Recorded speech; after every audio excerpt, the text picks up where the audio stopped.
Hilliard. I got so much more.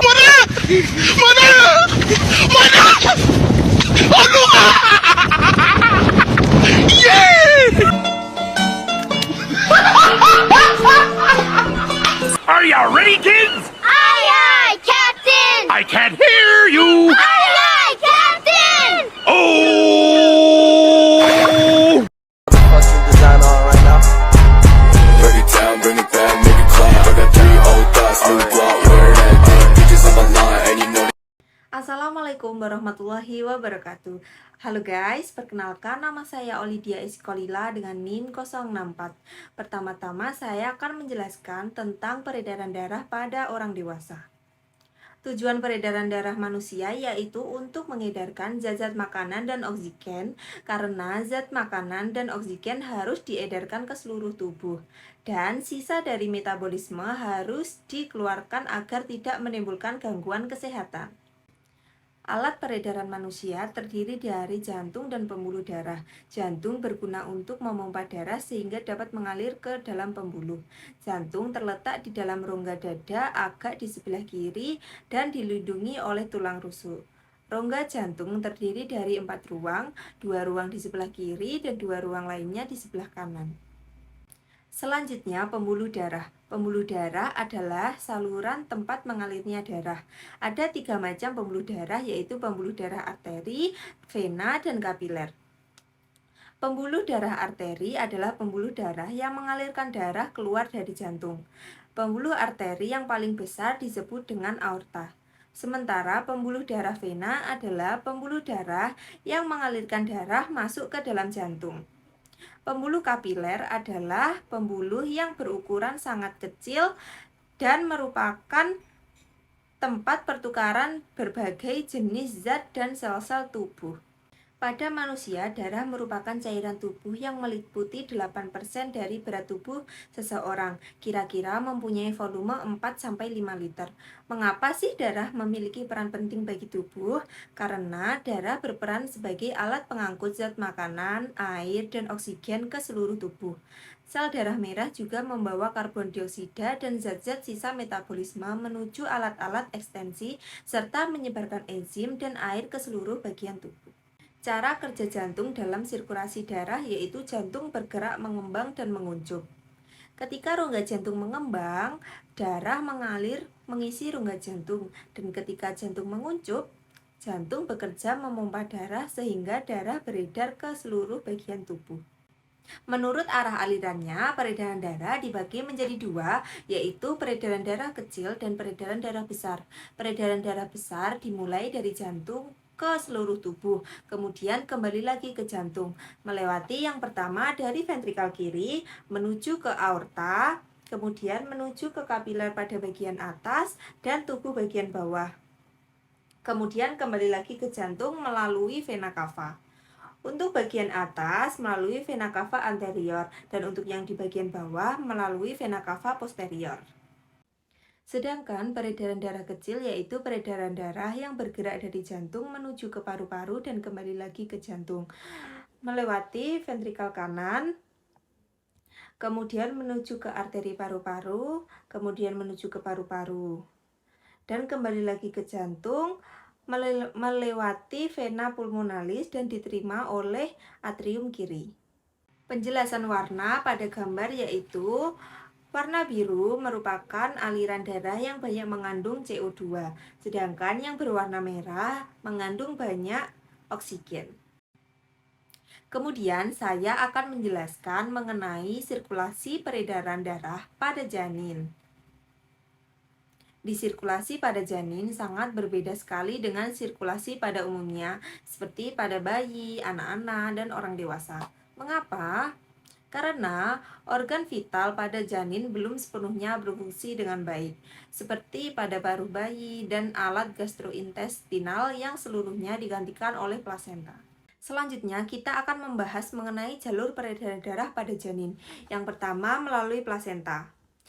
Kita akan masuk ke umbilikalis melalui ductus venosus.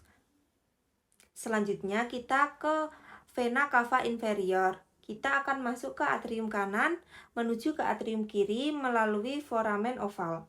Dari foramen oval kita akan masuk ke aorta. Kemudian disalurkan ke seluruh tubuh melalui abdomen dan toras. Masuk ke dalam arteri umbilicalis, lalu kembali lagi ke plasenta. Dari hal tersebut, kita dapat belajar bahwa proses peredaran darah pada janin dimulai dari darah yang akan kaya oksigen dan nutrisi, kemudian mengalir dari plasenta ke janin melalui vena umbilicalis yang terdapat di tali pusat. Jumlah darah yang ada di tali pusat sekitar 500 ml per menit. Melalui vena umbilicalis menuju hati melalui ductus venosus. Darah mengalir masuk ke dalam vena cava inferior. Dari vena cava inferior masuk ke dalam atrium kanan dan sebagian besar darah akan dialirkan menuju atrium kiri melalui foramen oval.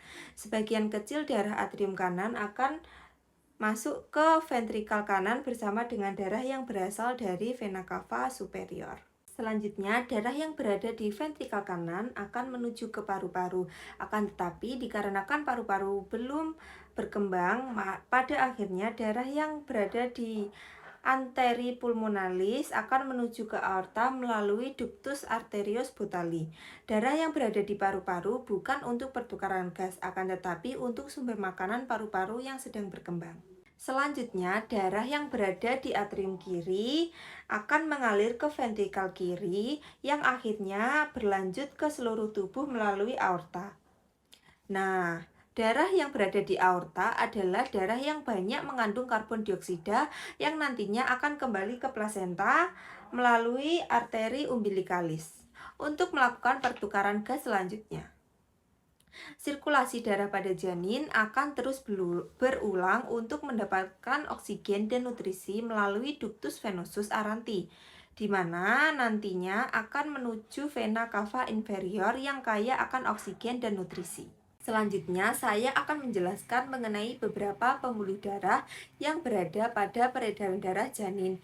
Yang pertama, mengenai foramen oval, merupakan lubang yang menghubungkan antara atrium kanan dan kiri yang nantinya akan menutup ketika bayi lahir.